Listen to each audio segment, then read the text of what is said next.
What if the secret behind chatbots is not a hidden mind, but a machine that only learns to guess the next tiny piece of text? That sounds almost too simple, yet that one idea is the engine behind ChatGPT and most modern large language models. An LLM is a giant mathematical function that looks at text and assigns probabilities to what token should come next. And token is the important word here, because models do not always think in full words. They break text into small chunks, like words, subwords, punctuation, and sometimes even pieces of words. When you type a prompt, the model first converts every token into numbers, so a computer can process meaning mathematically. Those number lists are called embeddings, and they place similar ideas closer together inside a huge mathematical space. That is why the model can learn relationships between words that humans never explicitly programmed by hand. At the very end of its calculation, the model produces a probability distribution over its entire vocabulary. If the system always picked the single most likely token, many answers would sound stiff and repetitive. So, most chatbots sample from the probability list, which adds controlled randomness and makes replies feel more natural. That is why the same prompt can give slightly different answers even when the model itself is built from fixed parameters. Where do those parameters come from in the first place? And why do people call these models large?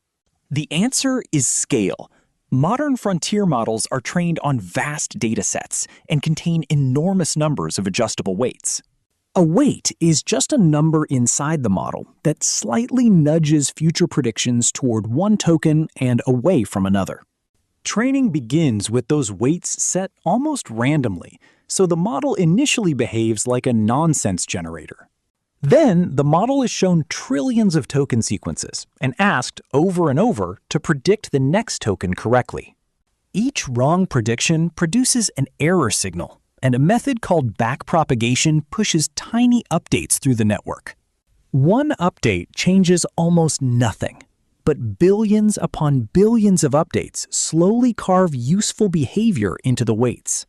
This stage is called pre-training, and it is why the model absorbs patterns of grammar, style, facts, code, and reasoning traces from text.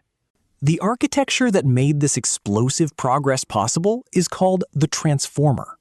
Before transformers, many language models processed text one step at a time, which made long-range understanding slow and difficult. Transformers changed the game by letting every token look at many other tokens in parallel. The star of the show is attention, a mechanism that decides which earlier tokens matter most for the current prediction. Attention helps the model resolve ambiguity, like understanding whether bank means a riverbank or a financial bank. Inside each transformer layer, tokens first share information through attention and then pass through feed-forward networks that refine the representation. These layers repeat again and again, sometimes dozens or even hundreds of times, gradually building more abstract internal features.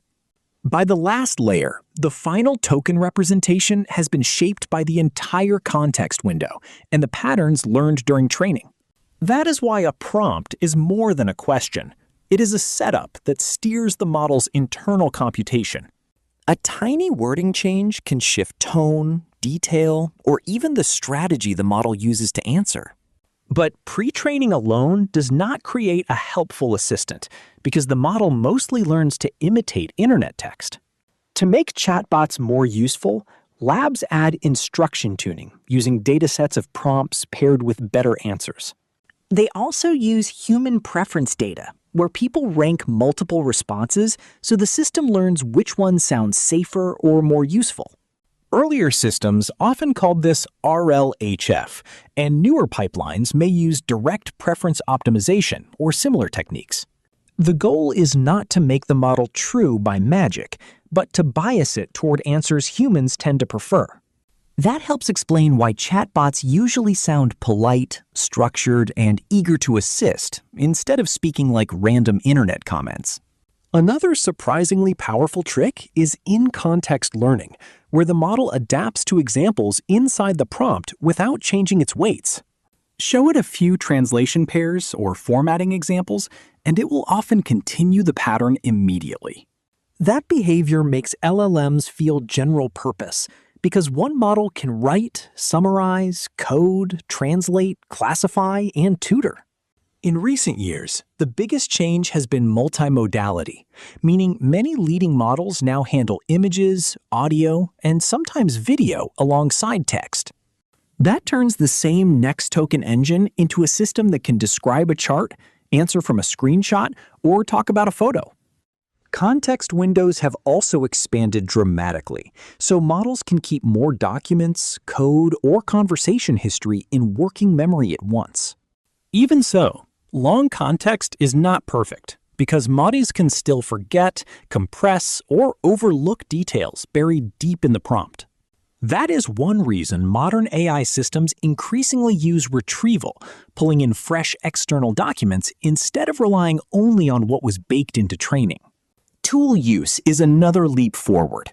Rather than pretending to know everything, the model can call a calculator, a search engine, or a code runner. When that happens, the LLM acts more like a coordinator, choosing when to think, when to look something up, and when to use a tool. This is also where the word agent comes in, an AI system that plans multi-step actions instead of producing only one static answer. Despite all the hype, though, these systems are not databases, not guaranteed reasoners, and not conscious minds hiding inside servers. Their fluency can trick us into over-trusting them, especially because a confident wrong answer often looks exactly like a confident right one. This failure mode is called hallucination. The model generates text that sounds plausible but is unsupported or false. Hallucinations happen because the model is optimized to continue patterns convincingly, not to verify every claim against reality. Grounding with retrieved sources, tools, or structured data can reduce errors, but it cannot completely remove them. Bias is another challenge, because models inherit patterns from the data they were trained on and from the way they were tuned. There are also privacy, copyright, labor, and energy questions surrounding how large models are trained and deployed. Training frontier models can require enormous computing clusters, specialized chips, and staggering amounts of electricity. At the same time, smaller open-weight models have improved fast, making powerful AI more accessible on laptops, phones, and private servers. That means the future may not belong to one giant model, but to ecosystems of large models, small models, tools, and retrieval systems working together. So, what is an LLM really? Not a magic brain, but a learned statistical engine that compresses a huge amount of language behavior. Its surprising power comes from scale, transformers, attention, and the fact that prediction can unlock skills that look much smarter than prediction sounds. And its biggest weakness is the same thing as its strength. It is always trying to continue the pattern in front of it. When the pattern matches reality and the task, the result feels extraordinary. When the pattern is misleading, incomplete, or manipulative, the result can be confidently wrong. So the smartest way to use LLMs is as powerful assistants, fast, flexible, and incredibly useful, but still in need of verification. Now that you know the core idea, the next time a chatbot answers you, you can picture the hidden machinery predicting one token at a time.